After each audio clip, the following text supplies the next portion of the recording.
Hey guys. So I did hospital hours last week because my schooling is starting up again in a few weeks, 5 weeks or something like that. And I'm required to do like hospital hours, get my shit together, have all my badges and stuff for parking and getting into certain places of the hospital and whatever. And so it got me to thinking because we went on this tour of the hospital, and not really as a class, but like the people who were doing their clinical hours there, we met up with the people who run the clinical program there, and there was like 7 of us or so. And I'm like, tour of the hospital. Oh God. Oh God. Oh my God. I have a terrible fear of elevators. Terrible fear of elevators.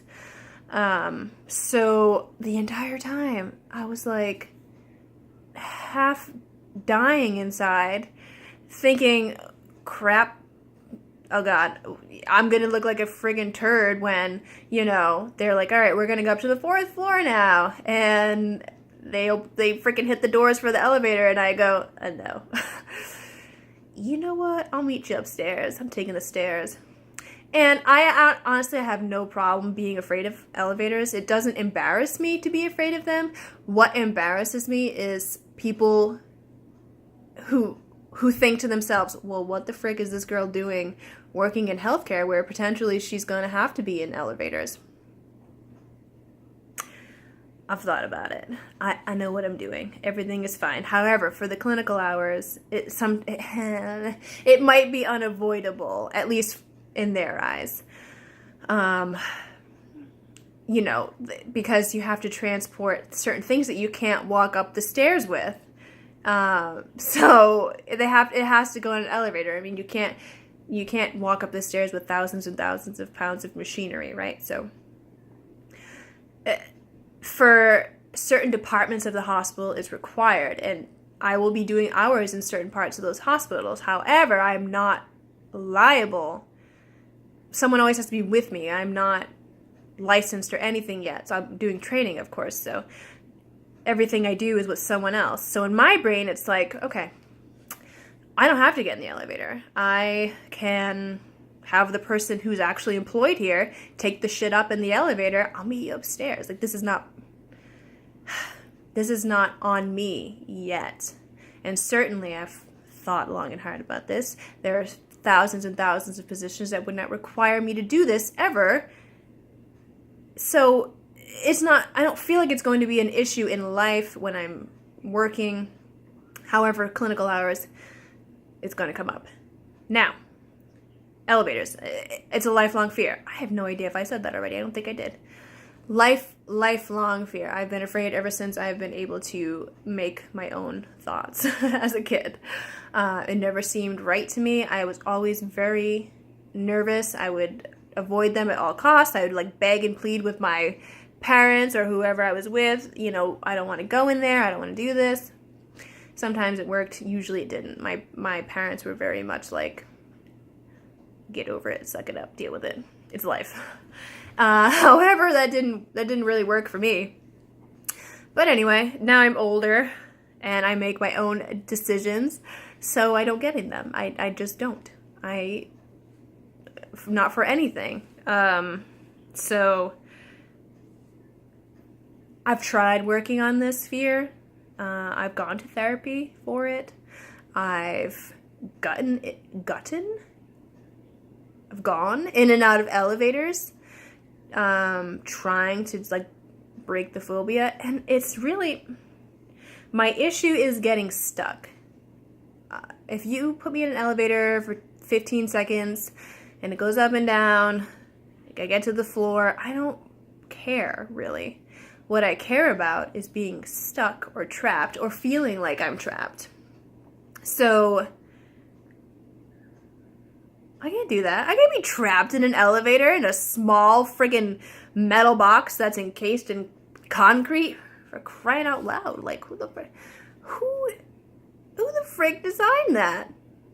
I mean, come on.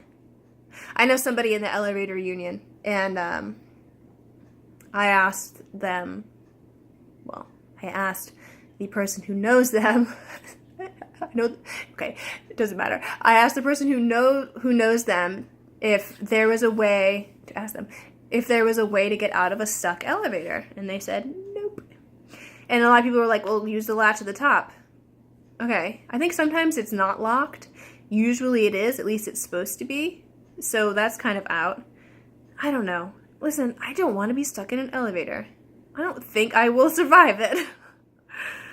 That might sound dramatic to you guys, but I'm telling you, I feel like I'd go into cardiac arrest. So that's it. It's one of those things I haven't been able to conquer. And it's a phobia. It's, even despite my anxiety, like, even if I wasn't an anxious person, people have phobias, you know? That they just feel like they can't, that they just feel like they can't conquer. And for me, that's one of them. Elevators and planes, and probably submarines, but I've never had to get in them. Like, that's not like a daily thing or a life thing of travel to get in a submarine. So, but rest assured, if it were, it would be on the list.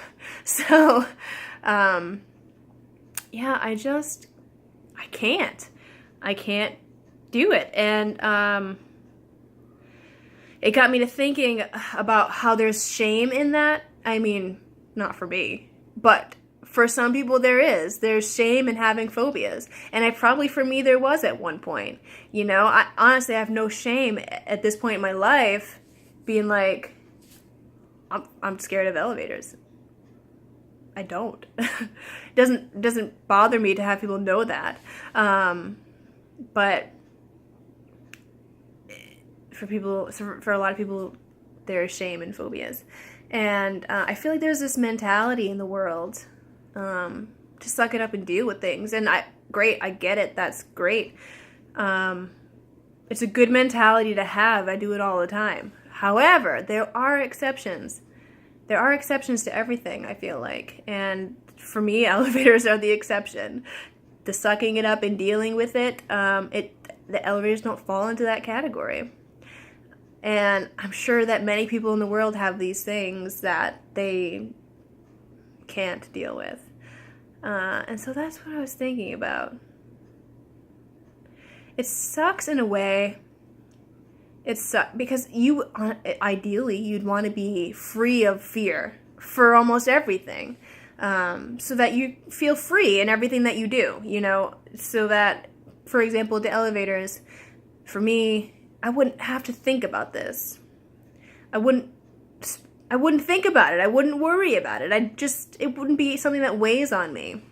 I would just go, do my shit, and not think about it, but I do. I do because it's a fear, and that part I don't like, because when you feel like you're not in control entirely of a situation, like, for example, the clinical sites where someone is dictating what I do, it does weigh on me a bit to be like, now I have to explain this to people and, you know, deal with that. And hopefully nobody looks at me and thinks, what a turd.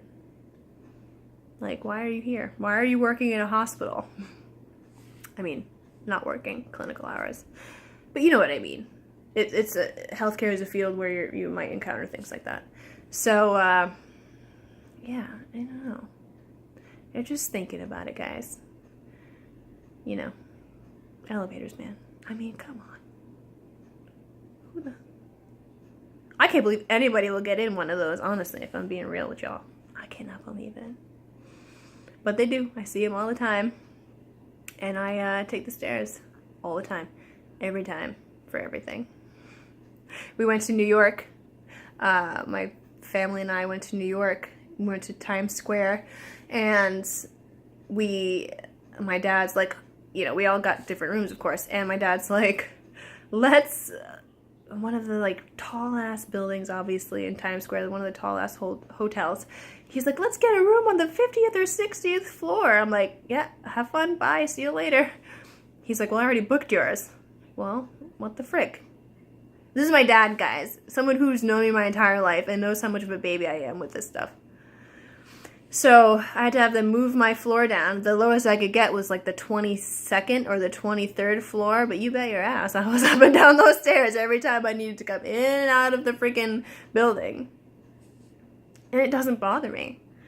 But what are you going to do? It's one of those things. It owns me. It does. The elevator fear owns me in a small way. That's the way it goes, I guess. I don't know. That's it. Till next time. Bye.